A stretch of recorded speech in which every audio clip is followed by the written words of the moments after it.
ditemukan sejumlah uang rupiah dan juga dalam bentuk mata uang asing. Terkait dengan perkara ini adalah berkaitan dengan dugaan korupsi.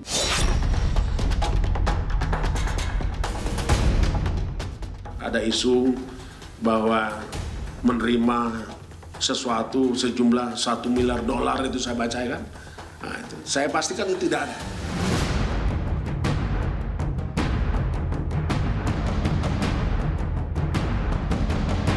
Rasanya harga diri jauh lebih tinggi daripada pangkat maupun jabatan. Biarkan saya hadapi ini. Kalau berani berbuat harus berani tanggung jawab. Dan saya siap bertanggung jawab.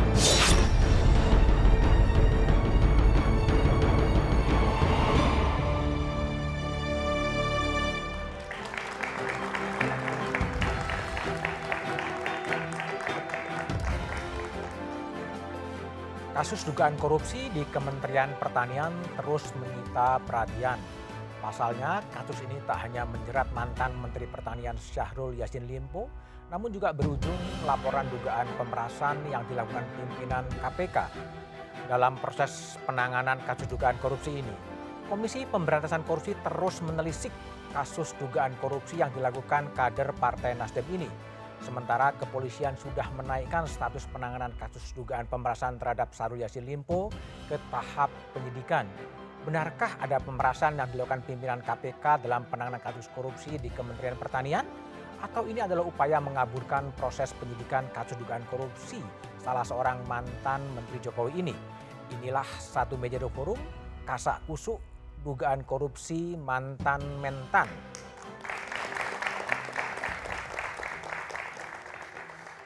Di studio telah hadir sejumlah narasumber. Dari ujung sebelah kanan ada kuasa hukum Syahrul Yassin Limpo, Febri Diansyah. Malam, Febri. Selamat malam. Kemudian di sebelah kanan saya ada Ahmad Sahroni, politisi Partai Nasdem. Malam, Bang Sahroni.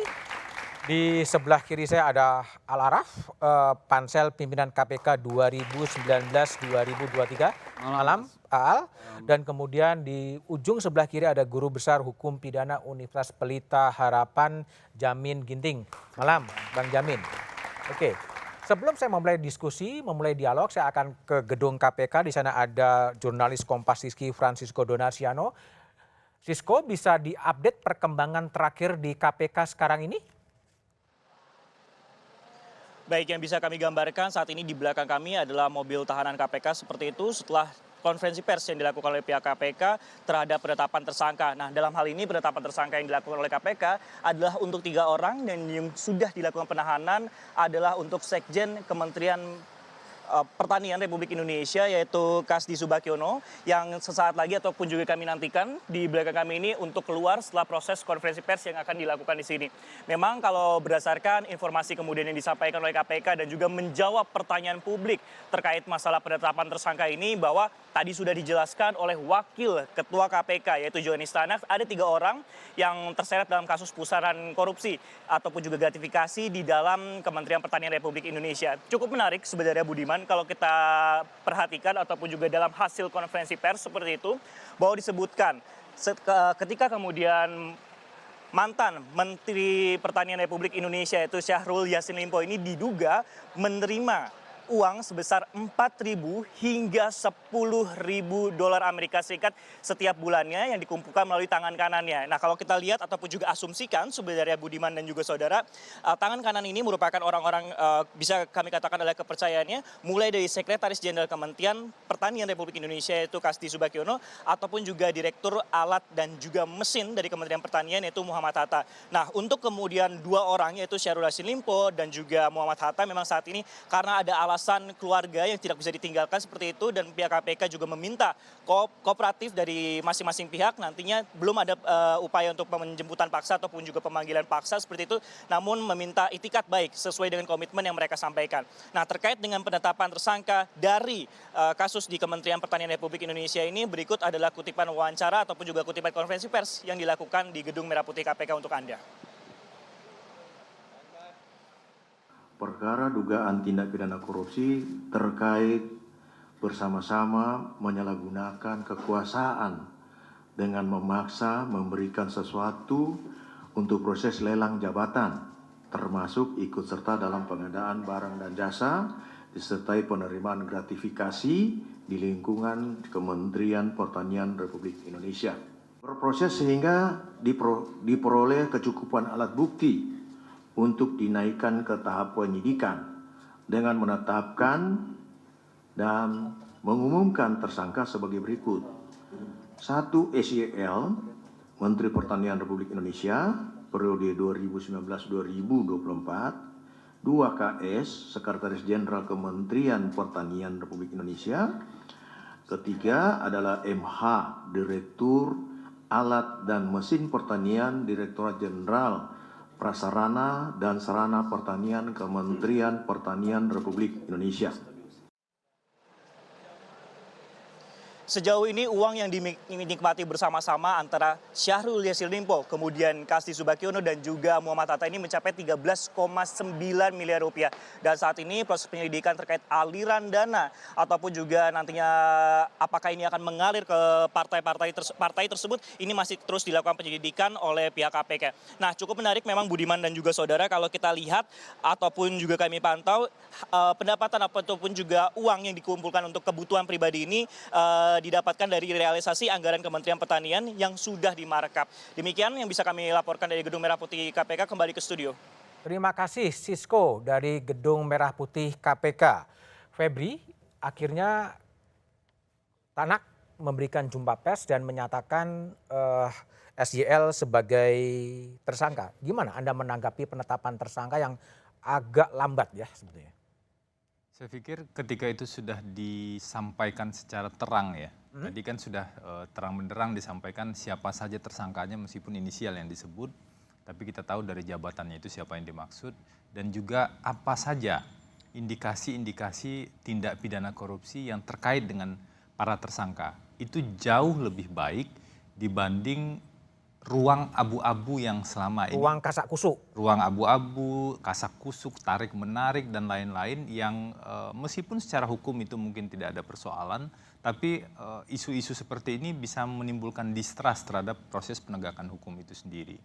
Dan saya juga menyimak tadi, seperti yang kami tegaskan sebelumnya, Pak Syahrul Yassin Limpo tidak memenuhi, tidak bisa datang ke KPK hari ini, bukan karena menghindari atau bukan karena hal-hal yang sejenis. Tapi memang beliau menerima informasi ibu Pak Syahrul yang berumur 88 tahun berada dalam keadaan yang sakit hari ini. Jadi beliau ingin... Di mana sekarang? Di Makassar. Di Makassar. Jadi Pak Syahrul di Makassar dan tadi juga sudah confirm di pemberitaan media juga disampaikan ada foto dan lain-lain, dan akan segera bersedia akan segera kembali ke Jakarta untuk menjalankan kewajiban-kewajiban hukum menghadapi persoalan hukum ini.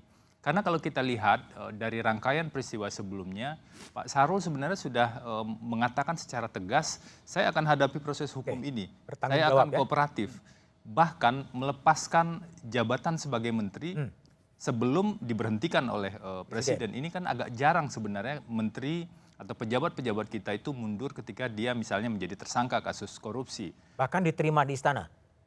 Itu kebijakan Bapak Presiden mungkin pada saat itu. Tapi poin utamanya adalah kesiapan untuk menghadapi proses hukum, akan bertanggung jawab jika memang ada kekeliruan. Kalau kita bicara tanggung jawab tentu kita akan lihat apakah tanggung jawab ini berada pada ranah tanggung jawab di ranah pidana misalnya, atau sebenarnya ranah manajemen atau ranah yang lain. Ini proses perjalanan kan masih panjang. Oke, baik. Bang Saroni, sebagai politisi Partai Nasdem, gimana Nasdem menyikapi pengumuman tersangka terhadap kader Nasdem Syahrul Yassin Limpo? Jadi bagus ya, karena bagus. Ini adalah langkah yang kita hormati pada proses penegakan hukum. Kan harusnya dari kemarin aja. Dari kemarin? Dari kemarin. Dan saya selalu menyampaikan kita menunggu keterangan dari KPK. Nah malam ini sungguh apresiasi karena jelas dan terang benderang yang dimaksud perkara pidana yang nggak bisa dihindari. Nah tapi sekarang kan ada ada kontra di masyarakat bahwa kenapa nggak menghadiri panggilan oleh KPK yang dimaksud adalah orang tua Pak SCL adalah sedang dalam kondisi yang tidak baik. Nah, ini bentuk daripada jangan sampai liar di ruang publik. Oke. Kenapa? Karena semua orang bertanya. Sprindik keluar, beredar di mana-mana, disampaikan juga oleh Pak Menteri waktu itu bahwa ada tersangka Pak SCL, dan tapi nggak diumumin resmi. Nggak diumumin resmi. Nah, tapi Ada apa sih menurut Anda? Nggak tahu ya, kalau kemarin Pak Ali Fikri itu menyampaikan ada skenario lain. Ada skenario lain? Skenario yang dimaksud adalah mungkin untuk mencari alat bukti lain atau secara full bucket sudah lengkap baru dihadirkan dan diumumkan secara langsung.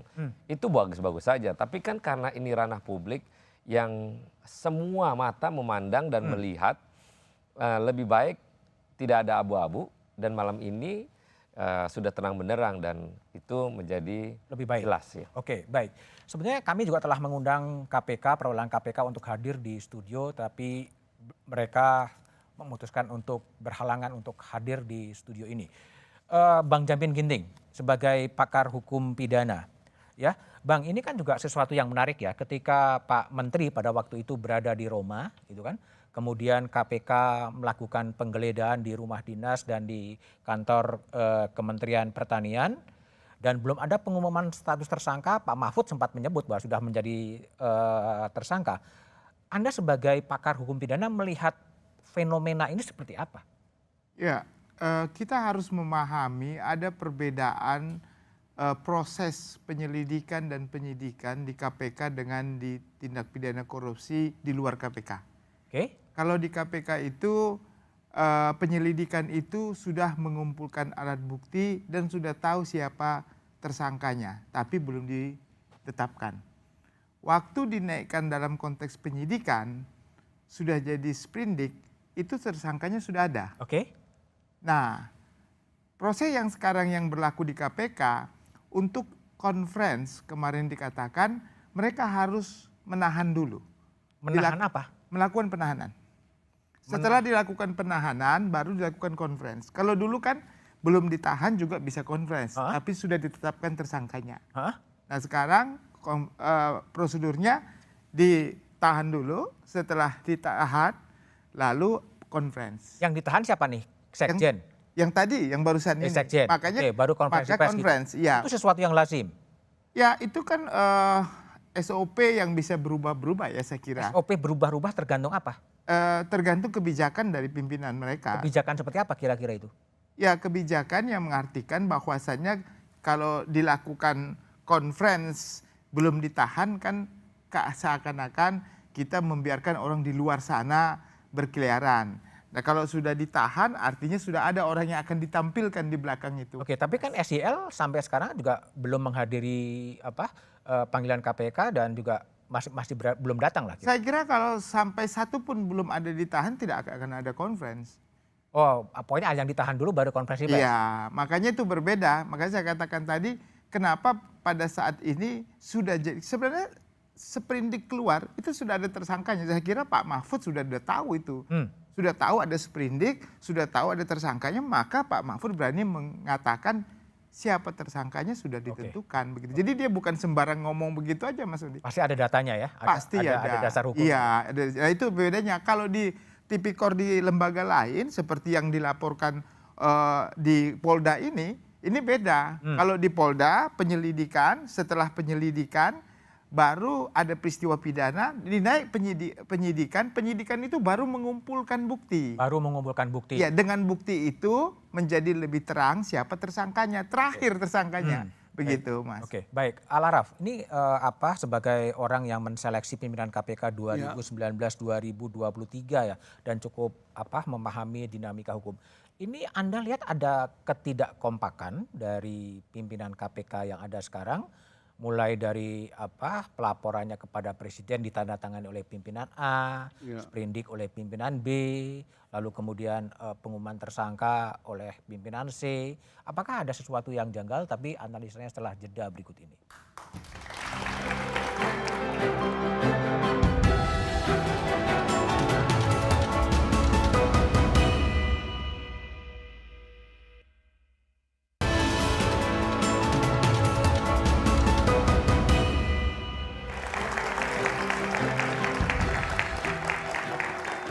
Masih bersama saya Budiman Tantojo di Satu Meja The Forum. Saya ke Al Araf, mantan Pansel Pimpinan KPK 2019-2023. Melihat kronologi yang ada, publik melihat ada ketidakkompakannya atau ada miskoordinasi dari KPK pimpinan Pak Firly ketika Pak Firly tidak di Indonesia atau tidak di Jakarta, kemudian ada surat dikirim kepada Presiden pada tanggal 26 dan kemudian sekarang baru terjadi pengumuman tersangka. Anda melihat apa yang terjadi di KPK sekarang ini? Ya, pertama saya mau lihat soal ini dalam konteks hukum. Ya. Dalam konteks hukum tentu proses hukum yang dilakukan oleh KPK silahkan berjalan. Ya. Pada saat bersamaan proses hukum yang dilakukan oleh Polda Metro Jaya juga silahkan berjalan. Karena itu ranah proses hukum.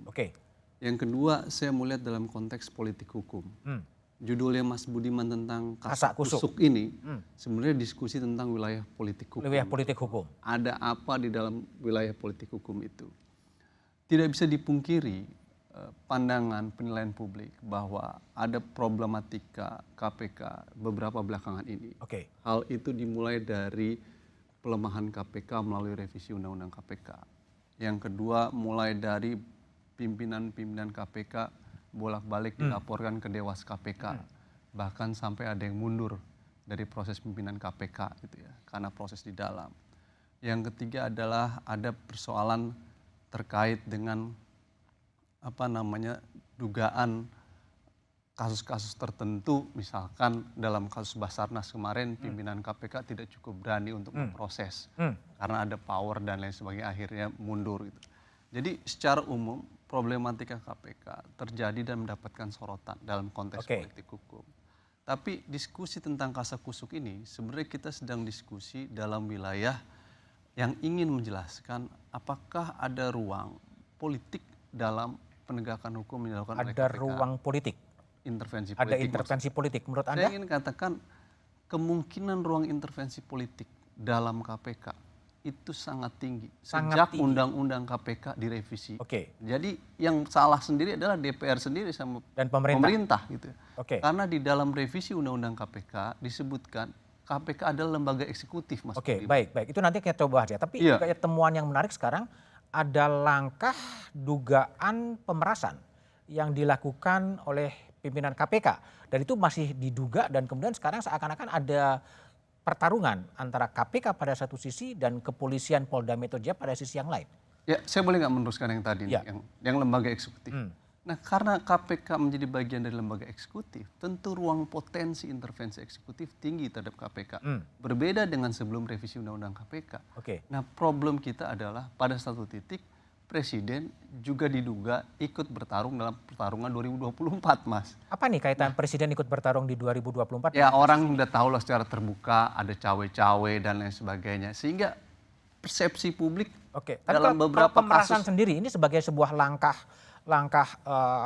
ofensif, defensif dari SIL kepada Polda Metro terhadap pimpinan KPK? Nah, untuk yang itu saya mau jawab ya, bahwa dalam kasus yang dilakukan oleh Polda Metro Jaya, tentu kita harus menghormati proses yang dilakukan oleh Polda Metro Jaya dong terhadap pimpinan KPK. Silakan proses itu berjalan dan proses penyidikan.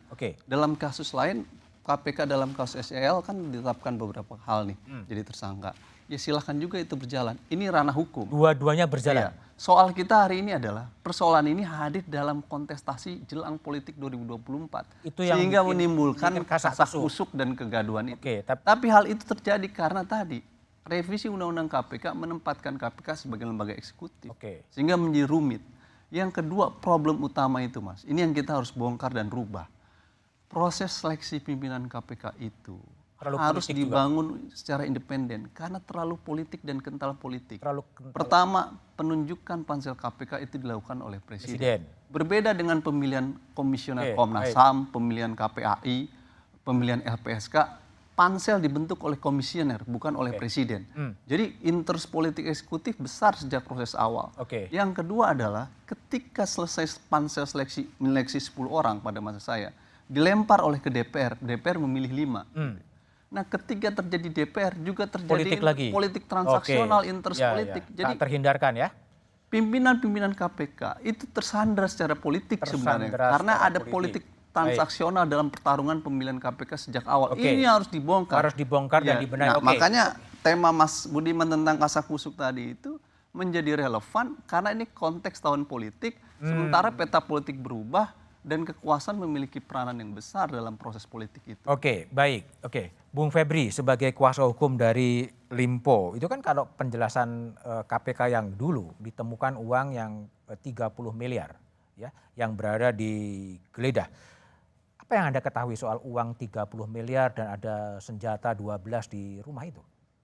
Pertama saya ingin pisahkan dulu pokok perkara yang terkait dengan pokok perkara. Kalau senjata itu sudah KPK juga sudah melimpahkan begitu, menyerahkan ke pihak kepolisian. Nah, terkait dengan uang. Tadi agak menarik sebenarnya pengumuman yang disampaikan oleh KPK. Kurang lebih begini kalau versi pengumuman KPK. Dari tahun 2019 sampai dengan 2023, itu artinya sekitar 4 tahun, diduga terjadi praktek pemerasan atau setoran seperti itu. Tapi ada satu poin yang saya tidak tahu apakah itu disimak secara lengkap atau tidak. Total dana yang teridentifikasi selama 4 tahun itu adalah 13,9 miliar. 13,9 miliar. 13,9 miliar. Kalau dibagi misalnya katanya kan ada setoran tiap bulan, itu sebenarnya berapa? Apakah dalam jumlah yang kecil-kecil kemudian dikumpulkan atau seperti apa? Itu tentu menjadi satu pertanyaan secara hukum dan secara faktual. Yang kedua, terkait dengan pertanyaan Mas Budiman tadi. KPK mengatakan yang sudah teridentifikasi diduga 13,9 miliar, meskipun dikatakan masih mengidentifikasi yang lain. Pertanyaannya, bagaimana dengan uang yang 30 miliar, yang ditemukan di rumah dinas statusnya belum jelas itu ya, Menteri Pertanian? Oke lah, bisa dikatakan kami akan melakukan identifikasi lebih lanjut dari temuan-temuan tersebut. Itu masih masuk akal, tapi yang jadi pertanyaan adalah apakah ketika dilakukan penyitaan, uang tersebut sudah diidentifikasi terkait atau tidak terkait dengan perkara. Kenapa? Karena yang boleh disita itu adalah yang terkait dengan perkara saja. Tentu ini jadi pertanyaan, pada saat disita ini bayangan pihak yang menyita itu seperti apa? Apakah uang ini terkait dengan perkara atau tidak? Makanya kami harap ini dalam proses berjalan tentu bisa makin terbuka, bisa lebih clear, karena saya lihat tadi di pengumuman kan 13,9 itu yang ada setoran dolar dan segala macam. Sementara yang disita adalah 30 miliar. Ini kaitannya dengan perkara apa? Apakah boleh sesuatu disita tapi dia tidak terkait dengan perkara? Ini pertanyaan hukum yang cukup mendasar sebenarnya, gitu kan. Karena itulah, tapi saya ingin katakan begini, kalau dari komunikasi saya dengan Pak Syahrul Yassin Limpo, yang tentu saja sudah dengan seizin beliau kemudian saya sampaikan ke publik, kalau komunikasi yang lain kan antara klien dan advokat itu memang harus dilindungi kerahasiaannya. Dana 30 miliar itu bisa terjelaskan oleh beliau. Bisa terjelaskan oleh Pak Syahrul Yassin Limpo, tapi tentu saja ada proses-proses yang memang harus dilakukan. Pertama, ketika KPK melakukan penggeledahan dan kemudian penyitaan, proses verifikasi harus dilakukan dan tentu itu juga harus disampaikan dan dipertanyakan pada para saksi dan juga termasuk pada tersangka. Saat ini kan Pak Syahrul memang belum bisa datang dalam pemeriksaan sebagai tersangka, namun dari komunikasi yang kami lakukan, beliau akan setelah bertemu dengan ibu di Makassar, orang tua di Makassar, beliau akan segera kembali ke Jakarta dan menghadapi semua proses hukum. Selain kasus 30 miliar, Febri, berdasarkan conversation Andra dengan Pak Limpo, soal dugaan pemerasan ini diinfokan juga nggak? Itu yang kami harus tahu apa yang dimaksud dengan pemerasan dalam konteks proses penyidikan ini. Karena begini Mas Budiman, ada 3 pasal yang mirip. Kalau kita baca Undang-Undang Tindak Pidana Korupsi ada 3 pasal yang mungkin bersinggungan. 1 suap, yang kedua pemerasan, yang ketiga gratifikasi. Ini agak mirip dengan suap. Kalau kita bicara soal pemerasan, ada kuasa yang sangat kuat untuk memaksa seseorang memberikan sesuatu. Sederhananya ya, memaksa seseorang memberikan sesuatu. Sehingga yang dijerat hanyalah orang yang menerima.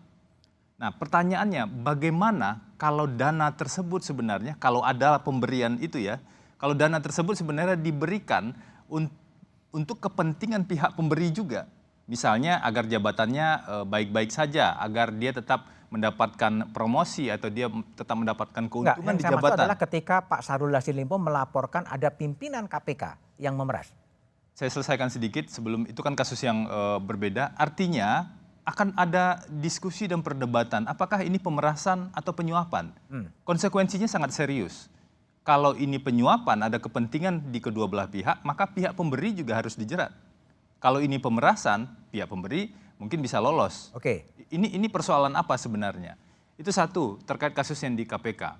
Yang kedua, terkait dengan kasus yang di Polda tadi. Polda. Nah, kami memang perlu tegaskan, saya dan tim itu mendapatkan surat kuasa khusus dari Pak Syahrul itu adalah untuk fokus pada perkara yang sedang berjalan di KPK. Komisi Pemberantasan Korupsi saat ini. Jadi kami tidak punya kompetensi yang cukup sebenarnya untuk menjelaskan proses yang di Polda. Meskipun saya setuju tadi yang disampaikan Al-Araf, ini sama-sama proses hukum. Proses hukum yang berjalan harusnya jalannya paralel, lurus keduanya. Jangan kemudian ditarik, dikusutkan, jadi bersilang sehingga seolah-olah menghambat satu dengan yang lain. Kalaupun ada, misalnya pimpinan KPK atau siapapun yang diproses dan berjalan di Polda, keputusan kelembagaan KPK yang sudah diumumkan tadi itu tidak akan mundur. Tidak akan berhenti kecuali ada putusan pengadilan, itu lain cerita.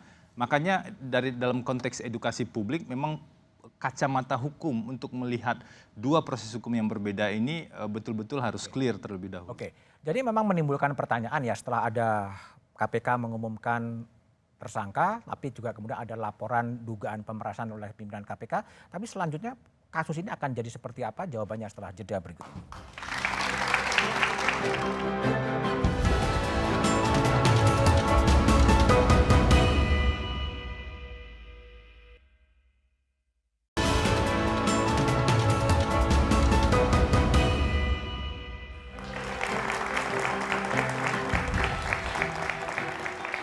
Masih bersama saya Budiman Tanurjo di Satu Meja The Forum. Satu Meja juga telah berupaya mengundang perwakilan dari KPK, tapi pimpinan KPK masih berhalangan untuk hadir. Bung Sahroni sebagai Wakil Ketua Komisi 3 DPR.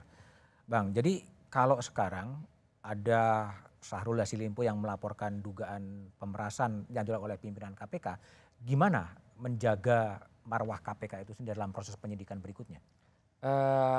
Ini sebenarnya dua institusi yang masing-masing punya peranan. Yang pertama, KPK tidak berhenti untuk melaksanakan perkara tindak pidana korupsi oleh tersangka SYL. Ini nggak berhenti nih, terusin aja jalan. Yang di Polda Metro terkait dengan entah siapa yang melaporkan. Entah siapa yang melapor ya, bukan SYL ya. Bukan SYL, entah siapa kita, pada prinsipnya kita buta karena kita tidak pernah tahu. Tapi di situ ada keramaian yang mestinya Polri sendiri harus menyikapi dengan profesional. Jangan sampai keterkaitan dua institusi seolah-olah ada friksi di dalamnya. Dan kita hindari friksi itu. Tetap pada institusi yang bekerja masing-masing, profesional polisi harus dikedepankan supaya publik melihat ini dengan terang benderang. Komisi 3 rencana memanggil KPK setelah reses gitu? Iya, bukan hanya KPK tapi polisi juga akan dipanggil. Akan dipertemukan dalam panggung Komisi 3? Karena ini masih masa reses, kita sampai tanggal 31 Oktober, setelah reses kita akan jadwalkan untuk memanggil kedua belah pihak sekalian nanti. Sekalian akan dipertemukan? Sekalian, iya.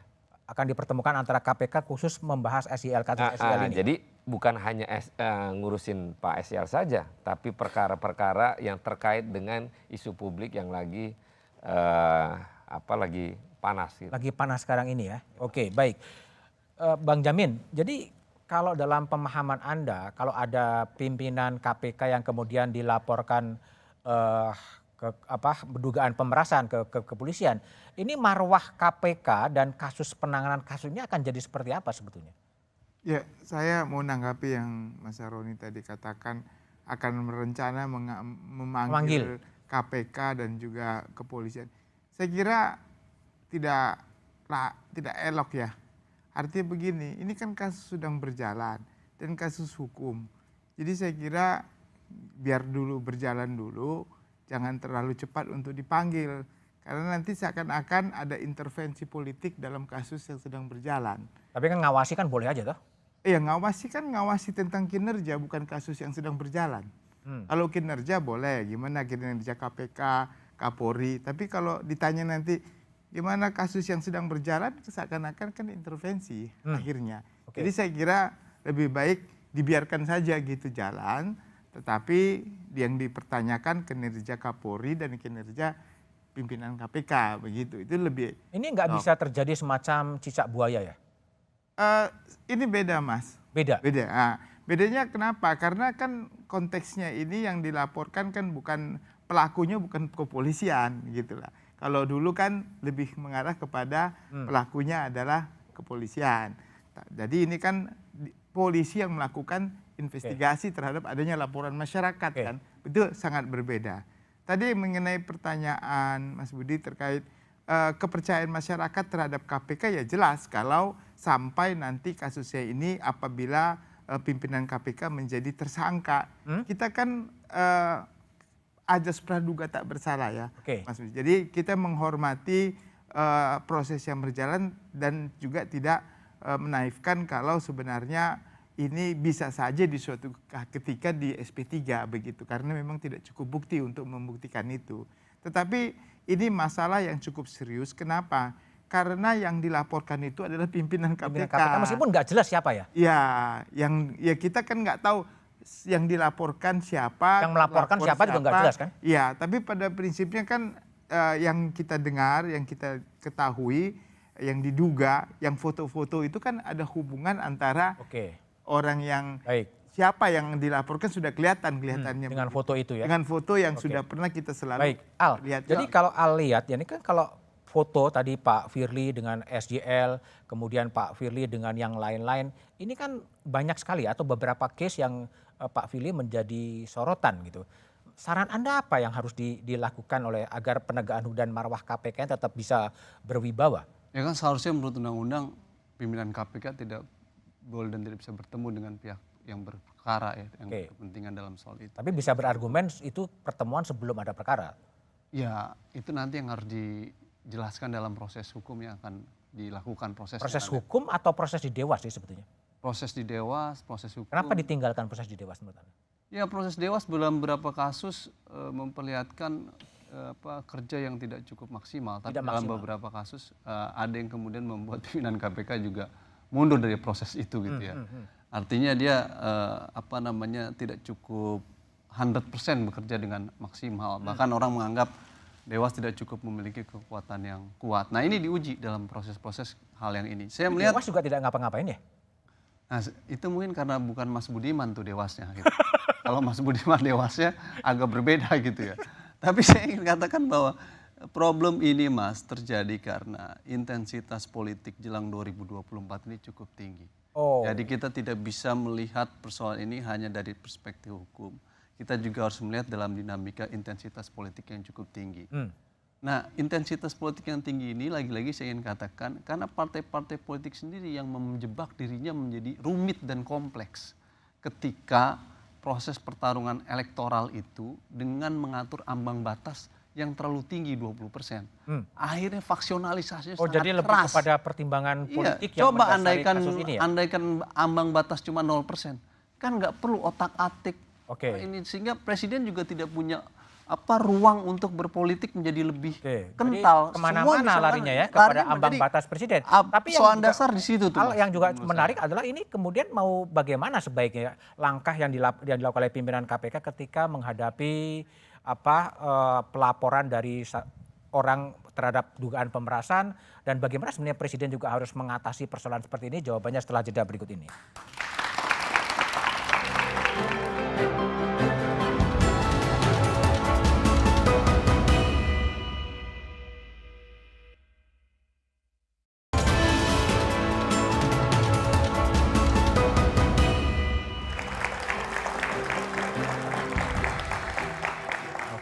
Bang Saroni, dalam keterangan persnya KPK juga menyebutkan sedang menyelidiki dugaan ada aliran uang dari SJL ke Nasdem. Gimana Anda menanggapi itu?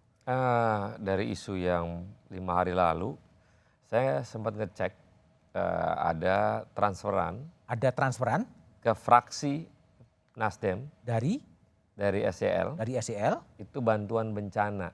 Bantuan bencana. Nilainya 20 juta. 20 juta. 20 juta. Oke, saya langsung kasih tahu supaya jangan lagi ada pertanyaan.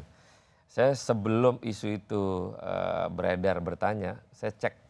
Oh, Anda bendahara Partai Nasdem juga ya? Fraksi partai. Bendahara fraksi Partai Nasdem. Nah, itu biasanya kita menerima bantuan-bantuan terkait dengan ada musibah yang ada di Republik ini.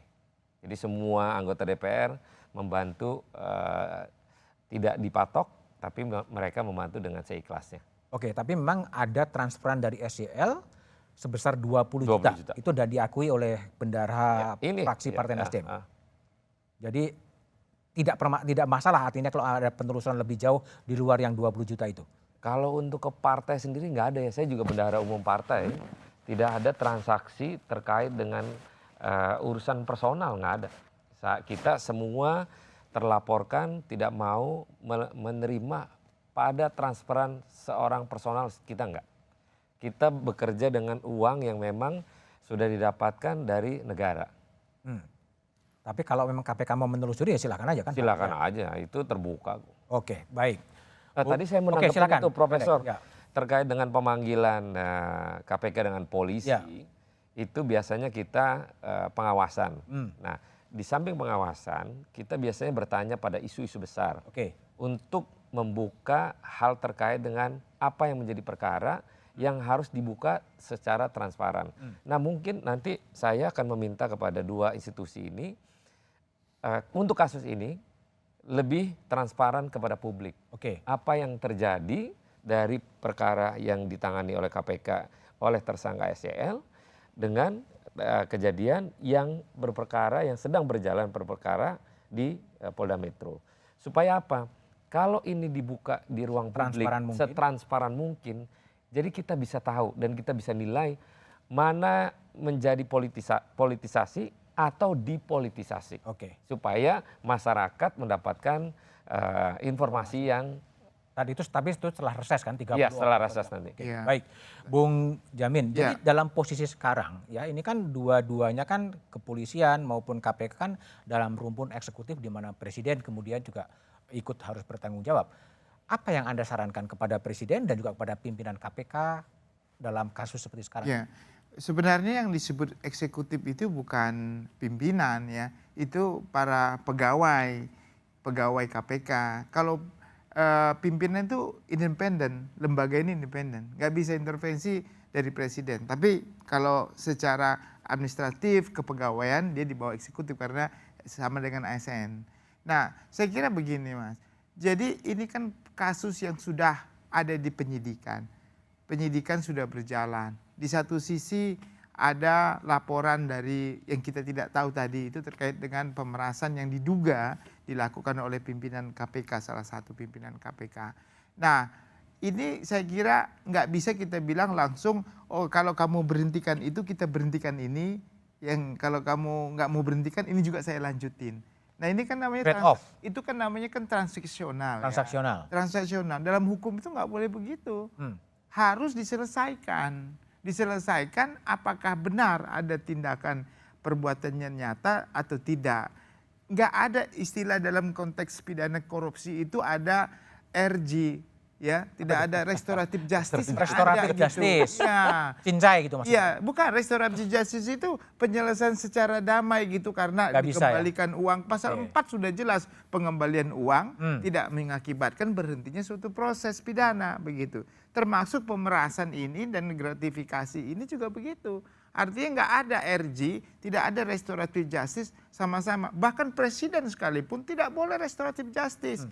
Nggak bisa. Artinya gitu. Presiden membiarkan saja perkara itu berjalan sebagaimana mestinya. Benar Mas Budi. Jadi saya nggak setuju contohnya ya. Ibarat kata saya menduga presiden manggil pimpinan KPK lalu manggil Kapolri duduk sama-sama. Oke kalian diam bikin SP3 crash course. Oke. Itu saya kira nggak bijaksana presiden itu. Artinya harus diselesaikan masing-masing sampai akhir. Kalau memang tidak terbukti SP3 ya silakan gitu. Tapi nggak bisa ini jalan damai gitu diselesaikan seperti itu begitu. Oke, baik. Al, Ya, ini gimana? saya gini Mas, kita ini kan negara hukum ya, sehingga kita harus menghormati proses hukum. Proses hukum yang berjalan di KPK silakan berjalan. Proses hukum yang dilakukan oleh Polda berjalan. Jangan diasumsikan ini seperti apa, ini harus jalan dua-duanya. Yang kedua adalah Mas, saya ingin tekankan bahwa kepentingan kita dalam persoalan ini, kasus ini dan gaduh kasakusuk ini, itu karena memang kita menyadari bahwa ruang politik terlalu sangat besar. berkepentingan terhadap KPK. Jadi kekuasaan ini selalu berkepentingan terhadap KPK. Oleh karenanya dia mencoba di otak-atik dengan menggeser undang-undangnya, merubah undang-undangnya dan lain sebagainya. Jadi saya berharap di 2024 semua kandidat itu punya komitmen untuk merevisi undang-undang KPK tadi. Satu poin supaya dia tidak jadi lembaga eksekutif lagi, jadi lembaga independen dan lain sebagainya itu. Yang juga menarik adalah Anda bicara soal tensi politik ya. Iya. Setelah Pak SYL kembali ke Jakarta, kemudian juga bertemu dengan Presiden di Istana dan fotonya itu kemudian dipublish. Ini apa? Simbol apa atau pesan apa? Ya, yang bisa menafsirkan itu kalau mungkin, Anda? Kalau saya menafsirkan bahwa mungkin dia sebagai bekas mantan pembantu presiden ketemu presiden menyatakan mengundurkan diri. Jadi kalau tafsir politik kan orang bisa bertafsir macam-macam, itu ya. Tapi yang kedua saya ingin tekankan lagi Mas, kenapa kita melihat kental dimensi politik dalam dimensi KPK sekarang? Mas Budiman kan tahu masa pimpinan KPK itu harusnya berakhir di bulan Desember. Diperpanjang. Ya kan? Ini diperpanjang. Apa alasan memperpanjang? Mahkamah Konstitusi menurut saya sangat amat tidak rasional memperpanjang masa pimpinan KPK. Terlalu kompleks ya. Terlalu kompleks. Cawe-cawe ya. Desember ini berakhir diganti sama Mas Budiman. Revisi undang-undang KPK dilakukan baru KPK benar. Sepanjang itu nggak terjadi susah ini Mas. Gitu. Bung Febri, Bung Febri, Anda memastikan bahwa SYL akan begitu datang ke Jakarta langsung akan datang ke KPK kooperatif? Kooperatif sudah pasti, karena itu memang dari awal sudah disebutkan dan itu dilihat dari konsistensi sikap ya. Bahkan sampai tadi saya bilang melepaskan jabatan tadi untuk fokus pada proses hukum ini.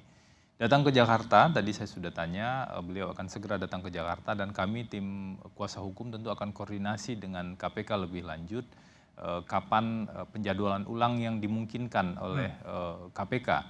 Karena harusnya kan jadwal pemeriksaan hari ini, kemudian meminta penjadwalan ulang. Nah tentu itu perlu koordinasi lebih lanjut. Di hari apa penyidik KPK kemudian bisa menjadwalkan pemeriksaan sebagai tersangka tersebut.